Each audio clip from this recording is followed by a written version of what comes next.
হজরত খাজা মঈনুদ্দিন চিশতি তার মকতুবাতে খাজা নামক বইতে হজরত কুতুবুদ্দিন বখতিয়ার কাকিকে উপদেশ দিচ্ছেন এই বলে যে, যে ব্যক্তি আল্লাহ আল্লাহ জিকির করছে জেনে রাখো সে আল্লাহকে পায়নি, এবং ইহাও জেনে রাখো যে যে ব্যক্তি আল্লাহকে পেয়েছেন তিনি আর কখনোই আল্লাহ আল্লাহ জিকির করবেন না।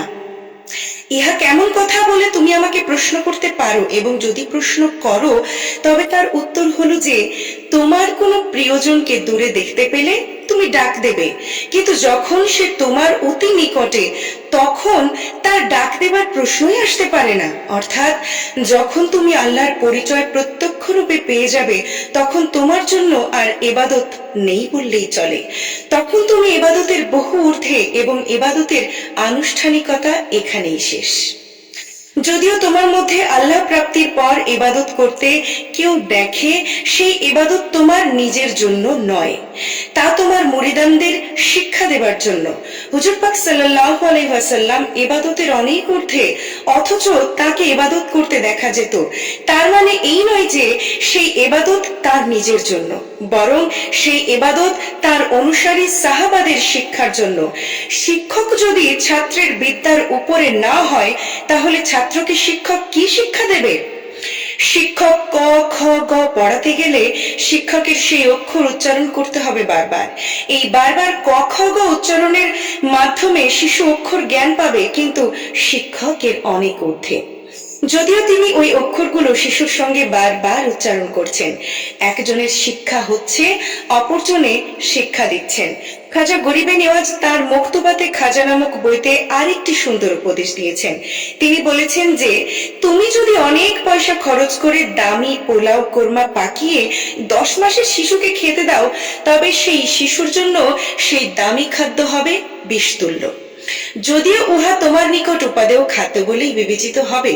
পক্ষান্তরে 10 মাসের শিশুর জন্য যে দুধের শিশি উপযোগী, উহা যদি তোমার বন্ধুদের দাওয়াত করে প্রত্যেককে দুধের শিশি এনে দাও, তবে উহা হবে তাদের জন্য অপমানজনক এক প্রকার ঠাট্টা তামাশা।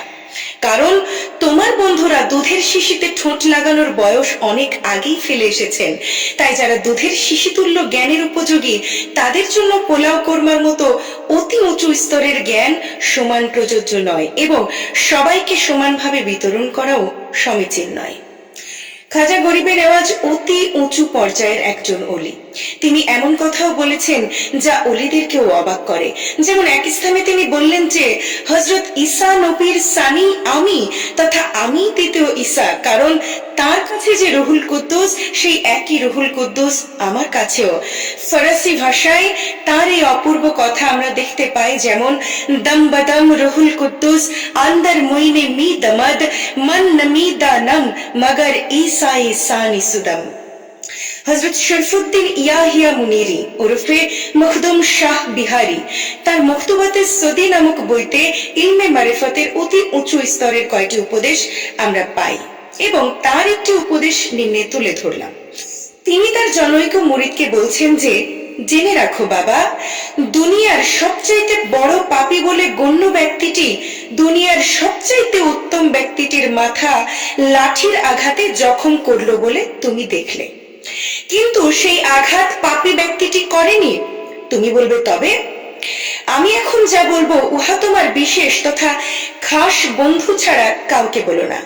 জেনে রাখো সেই লাঠির আঘাত সেই পাপী ব্যক্তিটি করেনি, কারণ আল্লাহর ইশারা ছাড়া তার পক্ষে লাঠি তোলা অসম্ভব। তুমি বলবে এটা কেমন কথা? আমি বলবো বাবা, তুমি পর্দার ভেতরে আছো। পর্দা যদি খুলতে পারো তবে দেখতে পাবে সব তারই রহস্যময় লীলা খেলা।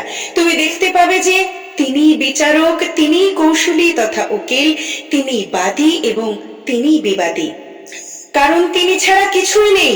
আহাদ রূপের গুপ্ত দর্শন এখানেই, যা তোমার কাছে অমিল বেমিল এবং কেমন যেন খাপছাড়া মনে হবে।